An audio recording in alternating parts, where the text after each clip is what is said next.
Hi, this is Dr. Go, and today I'll be talking about how do we find a new violin for purchase. Okay? Um, when we go and try to find a new violin, this is not like trying to buy a car or a computer where you can look up the specs. Okay? In reality, if you do this right, the violin actually picks you. Let me explain a little bit. Um, Along the way, many of my colleagues and my teachers have gone to buy new violins and have shown me along the way things that they look for. And I've put together something of a structured list of things to look for my own students to go and find a violin painlessly. Okay? And like I said before, it's more like the violin chooses you. So you think about a price range that you want. Let's say all I have is, say $1,000. So I tell the violin salesperson, that's my limit. I don't go above that.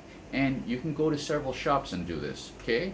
It's your right as a purchaser, as the buyer, to go and try, several shops. And you ask for, say, about 15 to 20 violins in that price range. And like I said, this is hypothetical, you know, most of us, if we're looking to buy, say, a professional violin, we would not be asking for just $1,000, but this is hypothetical. So let's say the price, my absolute cap is $1,000. Okay, so I asked for 15 to 20 violins, where they're all on $1,000 or less, and I start playing on them. And the first thing I start playing on them is chromatic scale on two fingers all the way up the string. So it would look something like this, just using the hobo. And I would go all the way up from the bottom up to this harmonic. Yeah, all chromatic slowly, whole bow per note, and I'm listening for evenness of tone. Yeah, are there any like imperfections in the sound, not coming from bad bow technique or anything. So you have to, if you hear something, you have to repeat the bow a few times to make sure. And then when you hit this, and you switch the next string, you want to listen for, is there a consistency in the sound, or is there a big jump in sound between G string and D string? Okay, now a big jump in sound is not a bad thing. Some people like it, some people don't like it. It's up to you, doesn't matter, okay? You're just listening for a good evenness, and go through all the strings, okay? Now, after you do this on each and every instrument, say you have 20 instruments laid out, you will notice that a few instruments, out of 20, about 5 of them will really, really, really sing well in your hands. Okay, bring along family members, bring along friends. Don't just trust the salespeople or a teacher or somebody to alone. Bring a few people to help you listen. Okay, and all you're listening for are violins, a few violins out of the 20, like 5 violins out of 20 that really sing well in your hands. Okay, once you select those 5 violins, you can start playing other things. I like to test for quickness of response by playing fast pieces with light fingers. So let's see,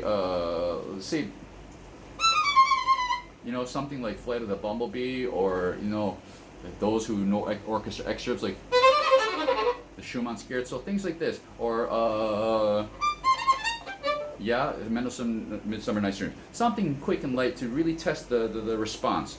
Okay, some violins that sound, if they have a nice sound and everything, the response is horribly slow. So see which of those 5 last violins really fit you, until you'll whittle it down to one violin. That one violin actually chooses you.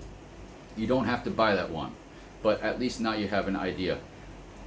Remember that violin, go to another shop and do the same thing, 20 violins, okay, in your price range. Okay, once you go to a few shops, say 2-3 shops, and you select, and you find that one violin that chooses you, compare those violins. Say 2 shops, that means 2 violins. 3 shops, that means 3 violins. And you compare them the same way. chromatic scale all the way up and down.